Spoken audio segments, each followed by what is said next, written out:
What's up, my friends? Welcome. Get ready. Grab a snack and a bevy. It's time for you and I to have a chit-chat. Straight up facts. Tell it like it is. Laugh till you pee your pants. Cry because you probably needed to. And I can't promise that I'm not going to throw any F-bombs, but I can promise you'll feel a lot better after listening. It's time to get personal, one-on-one, down and dirty, and have a coffee talk. Buckle up. Let's go. Hey, everybody. Happy Saturday.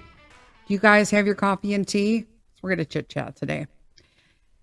I'm Denise, and we are having a sunny Saturday. I'm filming this the week before you're hearing it. So right now, I'm alone in the house with the dogs, and the boys are camping, not camping, but sleeping out overnight in a submarine.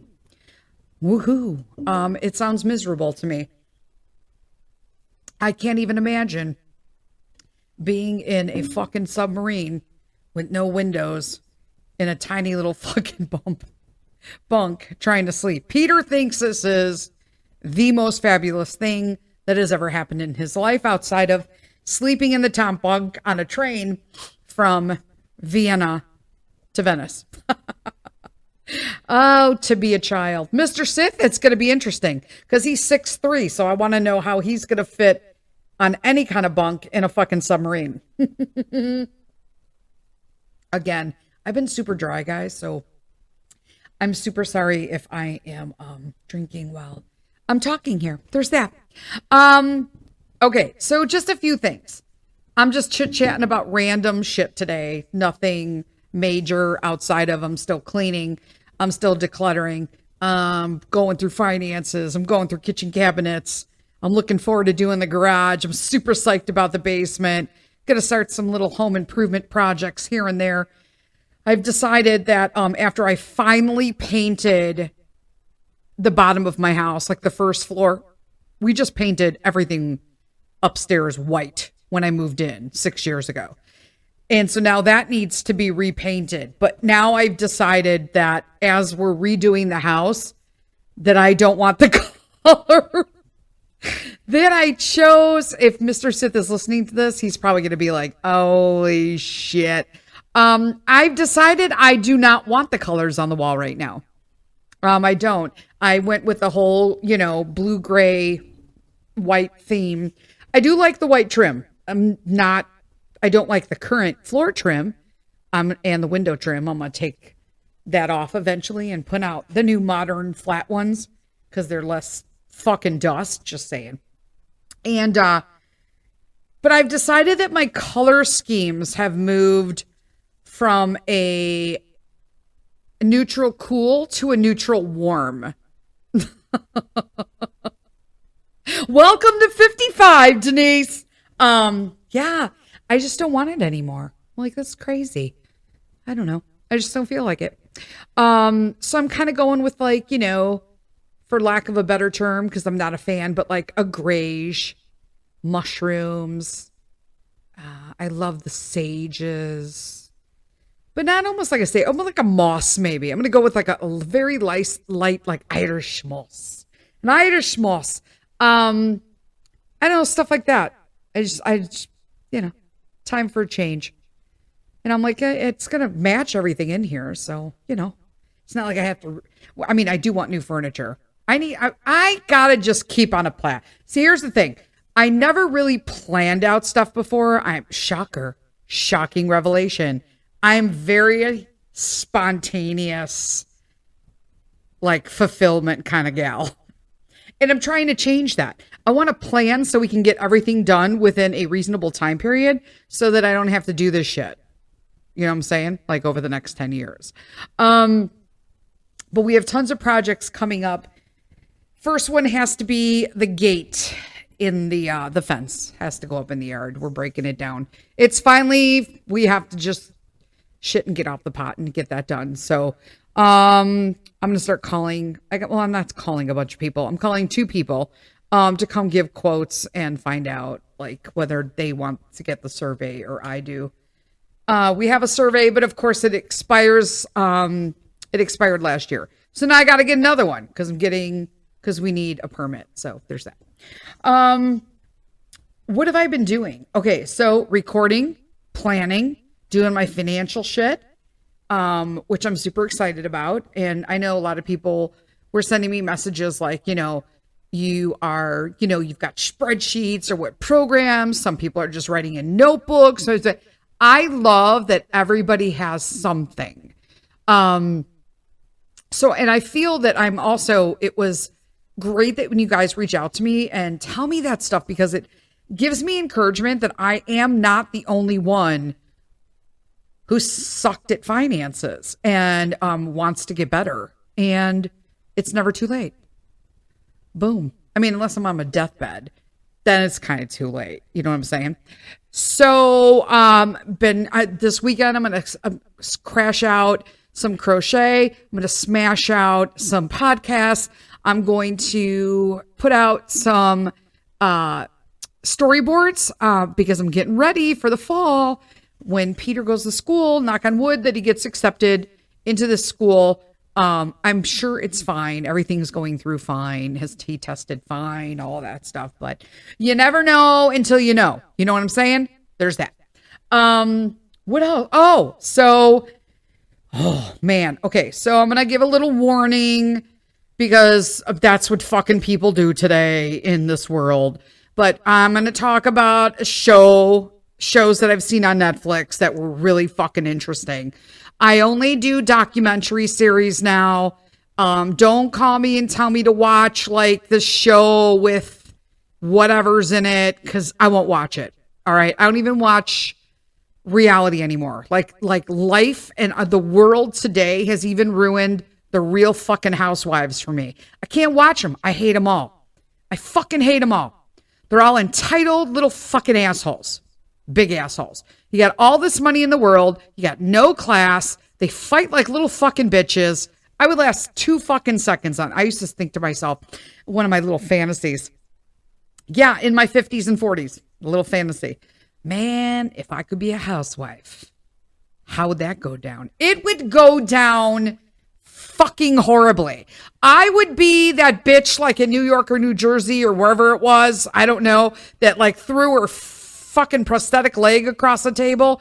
I literally could not even stand to sit there and listen to these women bitch about shit that they fucking apologized for 4 seasons ago. They always pull the fucking race card on each other. They always pull the money card on each other. They always pull the you drink too much card on each other. It's just fucking, I'm like, you people really have no fucking clue how the rest of the world is fucking living.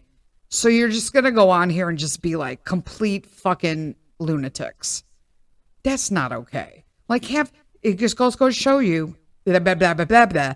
It just goes to show you, yeah, that sounds better, that you can have all the money in the world, but you can't buy fucking class, period. You can take a girl out of the ghetto, but you can't take the ghetto out of the girl. You know what I mean? I'm talking about myself, so I don't want to hear any fucking emails. I know when to turn it on and off because that's how I was taught. All right, back to documentaries. I have been watching, first off, if you have any suggestions about documentaries, you have to talk to me. In my inbox, send me like what you watch, whatever. I've probably seen it already. First one. Okay. It's like, I don't even know. First off, I am not going to remember the name of shit I did yesterday. I certainly can't remember the name of a documentary. Just going to tell you right now. So I'll tell you, you fucking Google it, figure it out. Know what I'm saying? So oh God, my allergies are so bad. I'm like sitting here grabbing my nose like a bad cokehead and drinking water like a camel. Anyway, so the first one was like the Malaysian air flight that disappeared, and it was like a shit show to try to get information. They found pieces. They didn't found pieces. They lied. They didn't lie. They blamed things on a machine that nobody knew the machine existed. What they did to the pilots that, or didn't give them training about this system that was on board. They did it for something, and it did something to the flaps in the back of the plane. And I was like, what the hell? I'm watching this with Mr. Sith, who is he has a pilot license for single engine airplanes. And so he loves watching this stuff. So I was looking at him and I'm thinking, how the hell are you supposed to get training as a pilot on something if nobody tells you it fucking is even on the plane? Because that's what happened. That's what happened. I'm like, ew. But the fact that there's this common thing I'm going to go with, okay? Here's the common thing. Nobody is taking fucking responsibility for things. Corporations, large entities, government entities, powerful entities and corporations. It seems that like us as people are always getting fucked. Let's just be honest, okay? And I really think that like these are things we need to be aware of in the world. Like I don't need to watch an hour of fucking SpongeBob. I don't need to watch like whatever fucking is, what is Shameless. I don't need to watch that bullshit. It's fabricated. There is enough goofy fucking shit going on in reality that you can fucking watch on Netflix or on any documentary program, I don't know, streaming service, TV, pick your poison. That is going to be more than enough entertainment to blow your mind. And I feel that when I personally was in I'm going to watch SVU every fucking day, Law and Order SVU, in case you guys don't know. Boom, boom. You know what I'm saying? I watched that every day for about a decade and a half. I watched Law and Order Special Victims, Law and Order Criminal, whatever it was. Like I was in. Okay, if it was Law and Order, boom, boom, I was there. Okay, I can't even sit through it, a portion of it anymore. We don't watch any TV unless it's a documentary or Pete's watching some shit, and then I got to monitor it in the background so I know what the hell he's watching. You know what I'm saying? Because you should be doing that. Monitor your TV. It is crazy what people get away with. But I think that at the mindset of the time that I watched those, it was my way to get away from reality. And now today, all I want to do is watch documentaries and know reality. Same with Real Housewives. That's not fucking real. It's not I mean, are they real housewives? Sometimes, none of them are housewives. Yeah, but they don't do shit in their houses. They just walk around and have lunches and shit. Half of them don't take care of their kids. So, you know what I'm saying? It's just so scripted and manipulated and just this fantasy for us to fall into. I don't want to live in a fantasy anymore. I want to know, in today's world, you need to know what is up. Okay? When you don't know what is up, weird shit happens. Like what is going on in our world today? And what Denise, what's going on in our world? Pick a fucking subject. There are like 10 things I can rattle off the top of my head that are fucked up right now, but pick one, right? You might have one that's more important than the one that I pick. It's just like that. You know what I'm saying? So I feel like these documentaries kind of are helping me catch up with like what the hell is going on. And I understand that some documentaries are not like, they're based on obviously details and research or information that is given from one side or whatnot. Okay. So like, don't tell me that whatever. Some of them are done from like a middle person, a biased, non-biased individual looking at two sides and that whatnot. That's great. Okay. So that airline one was really interesting. So I think it's called like the MH or the KH. I don't know, something 371. I don't know. Malaysian airline flight. Just look at that on Netflix. Saw that. I think it was on Netflix. Yeah. And it's on Netflix, Prime, or Hulu, because those are the big ones I got. So it's one of those three. Then we watched, what was the other one I watched? Oh, then we watched the one about 9/11.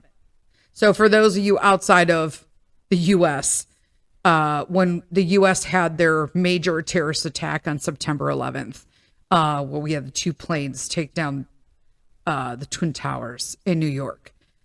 Watch that. Then I was like, just when you think you know everything, but now it's like, you're getting old, because as they talked about it, it was interesting how I looked at it in a different perspective, because we all know where we were. If you were alive during that time and not a baby, you know where you were. And so it was interesting to hear different accounts of that, and, some conspiracies behind it and all of this other stuff. Right. And I don't know what I buy or not buy into. I just know that there are, too many people that lost their life in that. And one of the things that I took from this, so my mind's crazy right now, guys, but one of the things that I took from this was, as they were filming it, like random people. So this wasn't like news where they had to, like a media, they are, supposed to be there and documenting and this. These are people just randomly standing. So here is maybe it's my personality. See, I think about this too. I am a specific personality. Okay. I am the fight personality. I'm a type A. I'm OCD. I'm ADHD, but in a very fucking organized way that I have so much shit on my list. I can't even remember my list. In fact, which list? You know what I'm saying? You might not, which means that you ain't this type of person. So maybe you don't get what I'm saying. But hear me out. If you are in a situation and a plane has just gone through a fucking building, not once, but twice, and I look at that. I was looking at all the footage and everybody filming it. And I thought, why are these people just fucking standing there?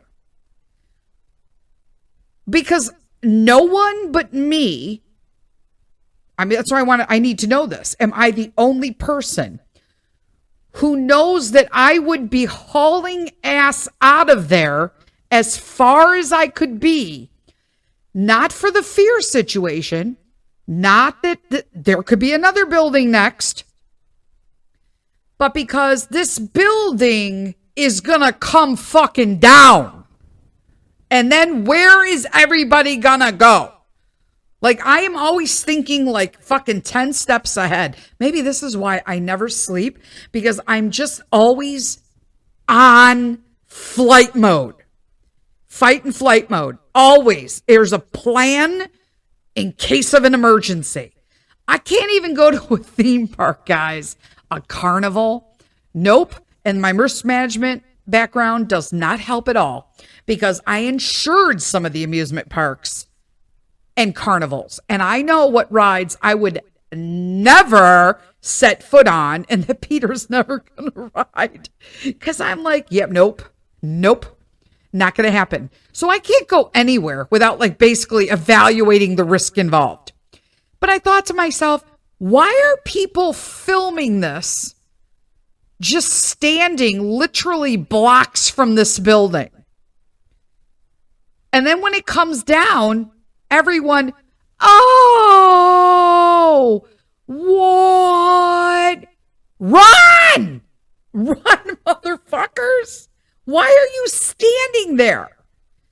And then after the first one came down, and I understand their shock. I'm not like demeaning the day and what, I am a patriot more than the average people okay? I'm just talking about just this is what stood out to me looking back at it. That was just like my stupid mind goes into this fight or flight. Like, okay, so the first one came down. So you're excused for the first one. Why are you still there? Because the second, like, what? I don't understand it. Okay. So that basically, I couldn't get past that. So for the rest of the thing, I just watched pictures and was like, everybody sounded like the adults in Charlie Brown in Peanuts. So that's where my mind is. Another one we watched was, shoot. I knew I would blank out. Why? Because I tried to freestyle this and not take notes. I should have known better. Wait, another drink. So, okay. So I watched a few, but the one I want to talk about, here's a disclaimer. Okay, here's the disclaimer because it's a soft world. If you are bothered by the Catholic Archdiocese, the Pope, Catholicism in general, or sexual abuse and molestation, now's the time to tap out, sisters and brothers, and I'll talk to you on Wednesday because that's what I'm going to finish out this podcast with, okay? Just so you know, the trigger warning, okay? Now, I'm not going to go into details, okay? But because I'm not going to talk about the details. It's irrelevant, okay? I just wanted to talk about the general message that I received from the Netflix documentary, The Keepers. Now, I have a friend, Fran, who said that she had watched it and posted it on Facebook and was like, are you kidding me? She's like, I just assumed in the Catholic Church that there was an issue in abuse, men on boys. She didn't realize it was also men and girls. And I'm like, oh yeah, well, okay. So for those of you, disclaimer again, I was baptized and grew up Roman Catholic. I have all the sacraments, plus I got married in a Catholic church. Also, I have received, again, like all the sacraments. I went through first through kindergarten in a Catholic grammar school. And I will tell you, I'm still fucking recovering from it. Still. Okay, if you're Catholic, good for you. Watch The Keepers. Number one, you don't need a middleman to Jesus or God. Number two, you don't need that many fucking rules and everybody saying that they need to send you in an envelope to bring every Wednesday with your name on it because you're a registered parishioner so they know whether or not you're giving them money when they could fucking go to Rome or the Vatican City, I should say, and just cash some of that shit in and take care of a lot of people. There, that's off my chest. But you really need to watch this if you're Catholic, because here's the point. I have come to the conclusion in my life that at first I was traumatized being Catholic. Then I became almost paralyzed in trying to further my spirituality outside of the Catholic Church, because I am what I call a recovering Catholic, where when I say that, it's like there are such strict, rigid rules and directions that are just not my cup of tea anymore. That's all I'm going to say. Okay? And I don't feel I need a middleman to talk to God. I don't need a confessional to ask God for forgiveness. I can do that directly. I don't need to talk to someone who I'm supposed to call father, who knows nothing about children or marriage, even though I had to go through pre-Cana counseling with one who was never married. I'm sorry. Like, it's just so like, when you think about it. But I prefer just being able to go direct to the source. I'm more at peace. I feel like I can worship more. I feel like I have a bigger calm in my life that doesn't include fear and beatings. Just saying, I got hit when I was in school. We got hit by paddles. We got hit by the nuns. We got spanked. We got slapped around. Did that make me who I am today? Yeah. And look at all the fucking therapy I'm still in. You know what I'm saying? Here I am making excuses. I love the church that we see online every week. I love it. I absolutely love it. Peter loves his stuff. And I literally am myself is the deterrence in going and walking in there personally. And that's because of my trauma with Catholic Church. And then my friend Christy will always tell me, Christy, if you're listening, thank you. I'm really practicing. That I keep saying, like, I got to get to a mass, not a mass, a service. Yes. It's like I'm literally brainwashed. I can still sit there and recite portions of the mass with the pauses, the dramatic pauses, and bell ringing. Not even joking. Somebody actually thought I was joking, and then I did it for them, and they were like, wait, what? Yep. I still know it all. Where you can't even feel like you could cough in church because everybody's going to turn around and look at you. God forbid you got to pee, and then you got to get up and leave, and you made a noise, and everybody turns around and looks at you. Yeah, that happens. Everybody looks to see, they're going to pass around like the little basket to shame you. Do you have an envelope? Do you not have an envelope? My parents barely had food. We were drinking fucking powdered milk. And we'd have to worry about what the hell was in those envelopes. And we never went to church. When we did, it was with school. So they probably hated us even more because our parents didn't go on Sunday.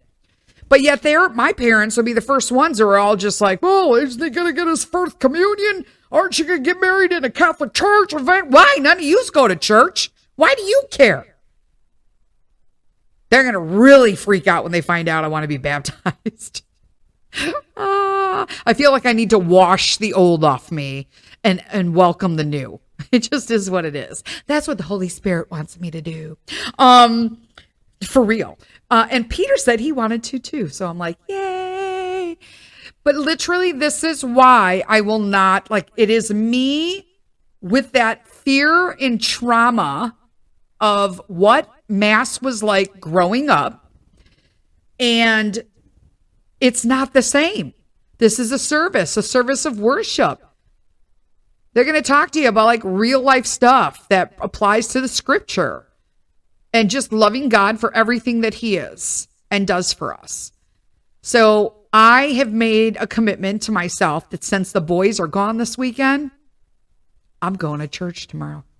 I'm going to service. I'm going to go to 9:00 so I could be in and out. And then I already had my friend Cheryl was like, I told her, and one of the things I also don't like, and I know that in the churches, this is a thing because Christy told me it was a thing too, was that they sometimes will, people volunteer to like greet the new people. I don't want to be greeted. I want to like slide in, slide out.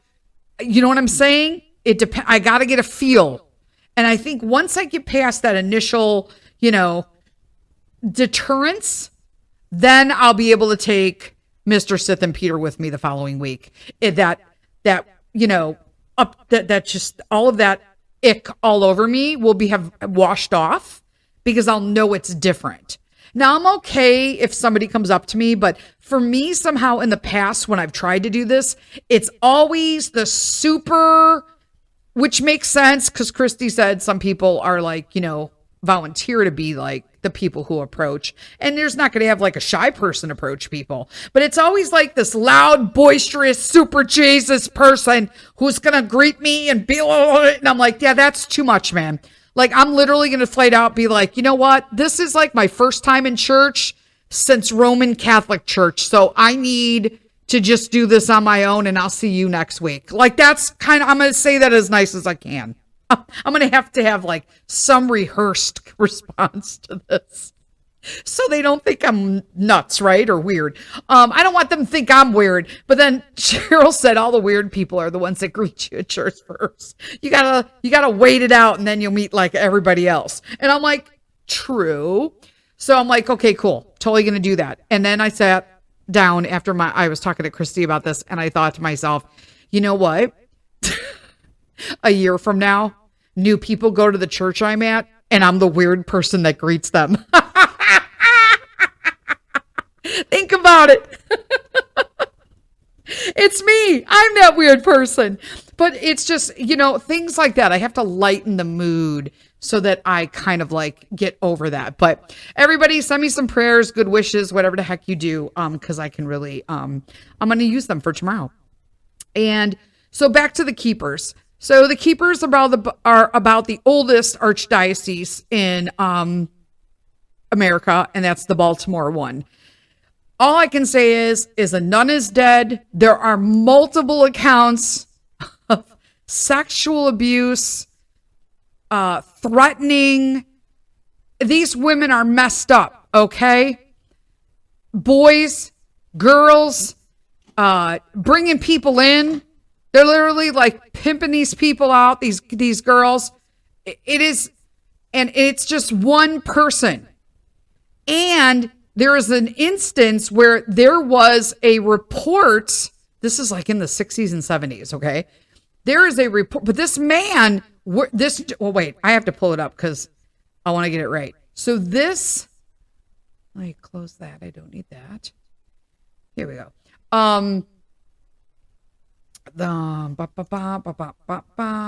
Okay, so this is about the person who was murdered was Sister Catherine Sesnick. And of course, like to this day, I even if you're not Catholic, I highly recommend you watch this, especially in this world temperament. I was talking to my husband about this, and I said, listen, Mr. Sith, there are so many people today who, because mind you, we get our news either from the far left or the far right. I've told you, right? We need to kind of bring our news to the middle point, and then it will make more sense to us. But the ones that yell the loudest are the far left and the far right. So we've had the far right be screaming Pizzagate, Epstein Island. Okay, now let me understand. That Epstein Island thing was brought to the middle. That was real. I know a lot of people can't like wrap their heads around that yet, but there are flight logs. There are pictures. There are instances of girls. Are all of the people who are calling these people out telling the truth except for the victims? Think about this. And it's always wealthy institutions, organizations, nonprofits, for-profits, governments, including municipal, and sometimes the people that actually are supposed to be protecting you from the law. Okay? It is scary AF, people. It is scary AF. This sister, Kathy Sesnick, I don't know. I'm not going to tell you the whole like thing of the little mini series because it was a fascinating watch. But I will tell you that by the end of this, their last one is called The Conclusion, right? The Conclusion. But I fucking cried. And I cried not because I was just emotionally sad from it, but because I was so emotionally angry by the responses from the government and public officials, even into the 90s. Into the 90s. Okay. So the priest's name was Maskell. Okay. And he apparently, so this happened in 1969, 1970, 71. Okay. So between 69 and 71, I was born in 69, but there is a previous account of someone whose mother made a complaint to the Baltimore Archdiocese regarding her son in the same priest. They say it doesn't even exist. He's like, I went with my mother. Like, hello, I didn't make it up. And his mother was like, no nonsense. And he said, I told her, and she was just like, boom, boom, boom, here we go. And he was removed after his mother had that meeting from their church and their school and moved to the other school where this documentary is concentrating on. And he actually wasn't removed from priestly ministry in Baltimore until 1994. Then there's documents that say that the archdiocese reached like settlements with like 15 or 20, I don't know, of his victims. And it says that they continued to provide this priest, Maskell, financial support until like 2000, and he died in 2001. So he was never convicted of anything. And then they go into further and talk about like it's just mind-blowing because this nun death is involved, and then other people are talking, and then people are meeting each other, and there's repressed memories coming forward, but people who remember shit and just buried it and didn't talk about it, even within their own family.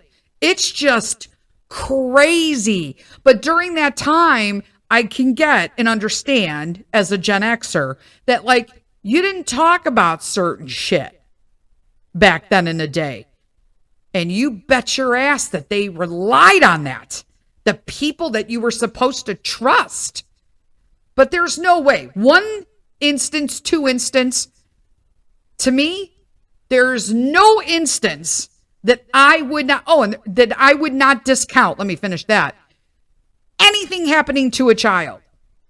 And this is the part that makes me mad. Like they were, few of them kept referring to him as father. Because in the Catholic Church, the priests are called, like it's not a pastor, the priests are called father, because you're supposed to look up to them. Like, and then they're doing this crazy shit. And let me tell you, when I worked for Cigna Insurance back in the day, okay, I started out in the typing department and worked my way all the way up. Okay, let me explain something to you. They used to insure the archdiocese, the Catholic archdiocese. And back in the day, they didn't when I worked there in the typing department, right? So we actually typed the fucking insurance policies. You had like it all, the basic contract was done, and you got to get the carbon papers and type in the names and the amounts. And yep, before computers, that's what happened. But let me tell you something. They would bring me, okay, when I was doing underwriting assistance, okay, I assisted the underwriters while I was going through college and all that. It is unbelievable. They would bring me maybe 20, 30 copies of the insurance policies from the Catholic Archdiocese. And I'd be like, why do we need these? They're like, just keep them on the back cabinet. They're for when we get the claims in and we send the policies out by law. There's Buster. Like, that's enough, Bus. And so I'm like, this is crazy. Wait, what? And let me tell you, I went through that pile every week that I worked in that department. I sent out 20 copies to people who were looking for what insurance coverage was available because of sexual assault and molestation. I was like, wait, what? And that's when I think it was like, I'm not really feeling comfortable going to church right now. And I'm like in my 20s at this point. I'm like, yeah, I'm not feeling that. And that started my little, but wow. Like, I can't, guys. It was so horrible. But the fact that like these people, both of the two priests that were involved in this, both of them died. One died in 88, the other one in 2001. They're still apparently investigating the nun that died, the sister. hearing from the Baltimore police and that nobody can find, the county didn't send it to the state, the city didn't send it to the county, the state doesn't know anything, the FBI didn't get this, but we can't release that. They use the Freedom of Information Act. So there's a group, basically, sorry, kind of skipped this over, this whole thing, was that there is a group of students that went to this school, these women, because it was a girls' school, who all got together because they loved Sister Kathy so much to find out what happened. Like, it's eating them that they want to know why her death was never solved, because she was one of those nuns who was just young and reached out to them and really connected with the girls.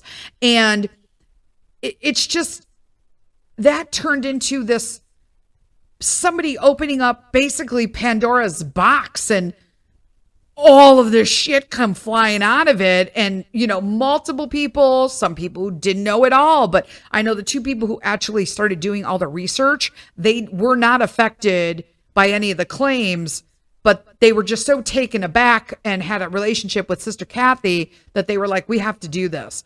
I was telling you, I think everybody needs to watch that, because if that isn't a reason why we don't need to be protecting the children in the world today, because I'll tell you, it's just people, oh, I don't know. You can't just have like a Pizzagate. You just can't have an island where there can't be that many kids who are sex trafficked. Okay, I'm going to be super honest with you. They were in 1969 to 71. You should see how people treated these kids and these girls and these boys who are teenagers, and they're being discounted.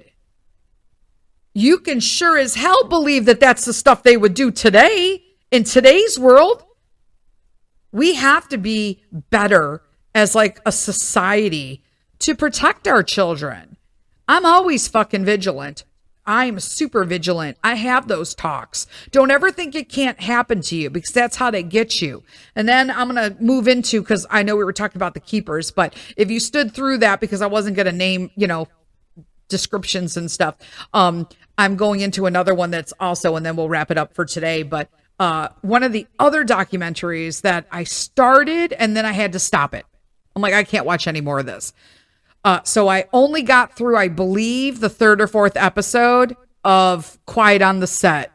I didn't grow up with Nickelodeon. I'm way before that. I'm a Jetsons, Flintstone, Speed Racer gal, Felix the Cat. We didn't do that. We didn't do Nickelodeon. We didn't have that shit. Okay. We had commercials. Nope. And Fruit Loops. That's nope.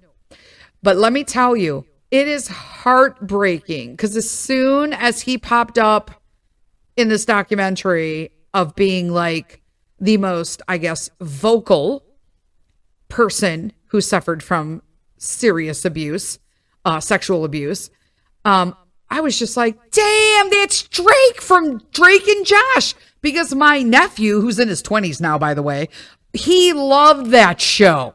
He loved it. So it was like, holy crap. And then watching and this is not just about allegations of sexual abuse on the set. This is inappropriate content with children that our children or somebody's children is watching, that should never have been on TV for kids at all. Okay. And also instances of women working with these particular men who were also subjected to abuse. Okay. And I'm just like, see, there is a God, because some of these women went through some shit. I would have lasted 5 minutes before I told them people to fuck off.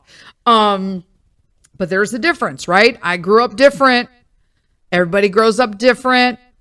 And I'm not discounting them women. I'm just saying that we need to make environment for women working. That's not the case, right? But again, this was all Hollywood shit.